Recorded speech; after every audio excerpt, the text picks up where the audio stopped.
A reckoning in the rain. It was a dreary afternoon in the small town of Montgomery Falls, just a few hours outside of Washington, D.C. The rain had been relentless for hours, falling in thick sheets that clung to the windows of the local diner.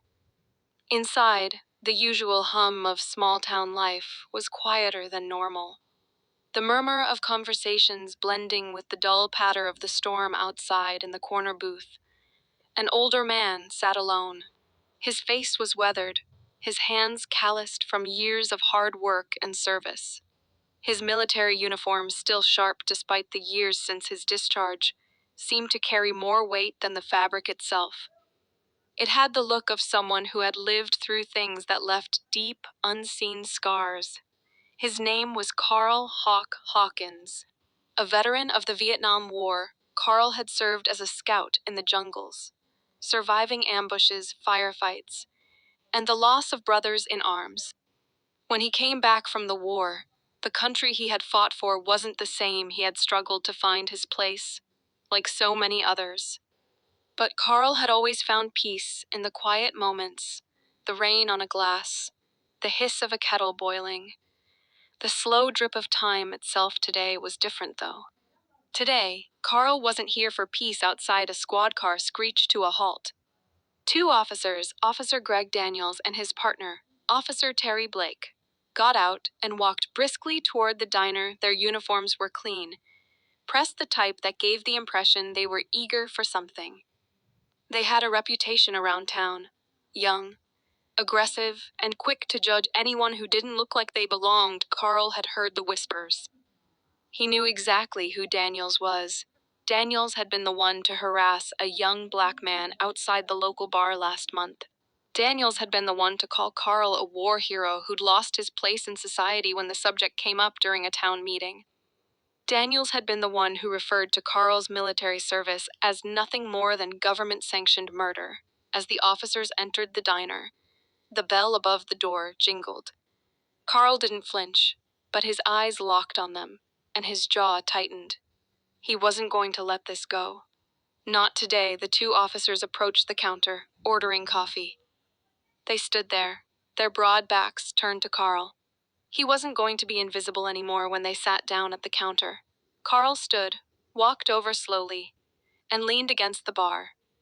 His presence loomed large, almost as if the years and experience he carried weighed more than his actual size. He was calm, but there was something in his eyes, a steady, unblinking fire. "Nice weather we're having," Carl said to Officer Daniels. His voice measured but firm. Daniels turned around, clearly surprised to see the older man standing there. He took a quick glance at Carl, then looked away, clearly uncomfortable. "Yeah, it's been coming down all day." "What can I do for you, sir?" Daniel said. The words stiff. Carl didn't take his eyes off the officer. "I think you know exactly what I want." Officer Blake glanced nervously at Daniels, sensing a confrontation. But Daniels ignored him, his face still hard.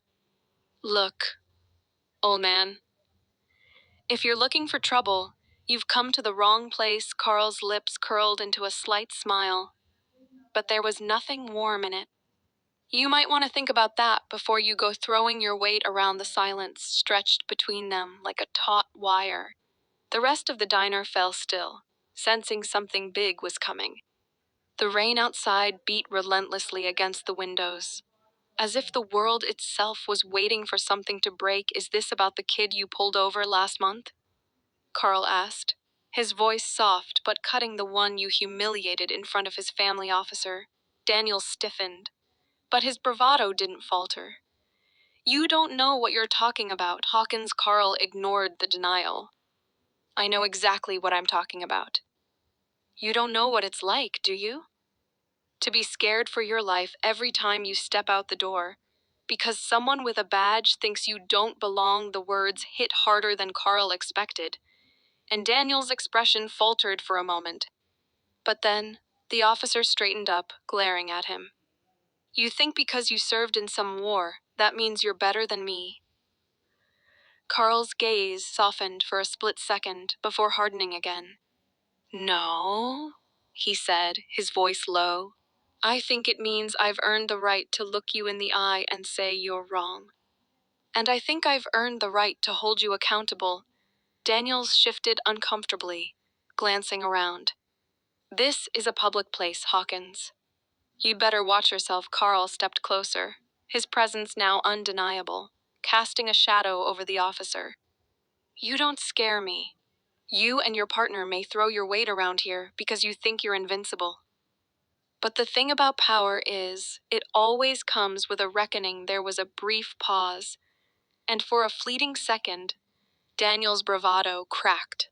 Then, in a low voice, he muttered, "You think you can take me down?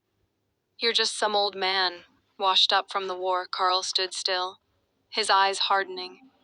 He could feel the anger rising, but he knew the time for violence was over. It was the words that would land the blow. You want to know what I learned in that war, Daniels? I learned that a man's identity is all he has. It's what keeps you going when the world's on fire. And the truth is, you don't even know who you're talking to. You don't know what I've done. You don't know who I am." The officer paused, visibly thrown off by Carl's words, though he quickly regained his composure. "I don't care who you are," Carl smiled grimly. "You'll then, in one swift motion," Carl reached into his jacket and pulled out an ID. He slid it onto the counter. The officer's eyes widened as they read the name Colonel Carl Hawkins, United States Army, 1 Est Cavalry Division, Distinguished Service Cross, Bronze Star, Purple Heart, just to name a few. The man who led the charge on the border hills. The man who fought in the trenches for every inch of ground you stand on. You don't get to look down on me, Daniels. Not today. Daniels froze. For the first time, he wasn't the one in control. The air between them shifted. Officer Blake's face paled, and even Daniels, who had built a reputation on fear, could not look Carl in the eye. The weight of the moment settled heavily in the room. "You're not just some old man, are you?" Daniels muttered, his voice barely audible now. You were a hero." Carl's gaze softened.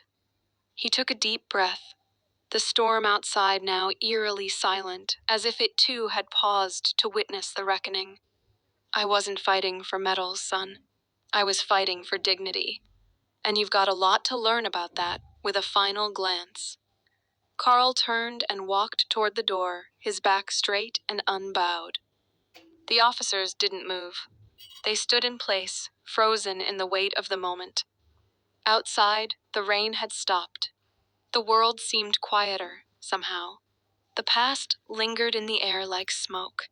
But for Carl, it was a victory he had earned, one that would echo for a long time. He never looked back,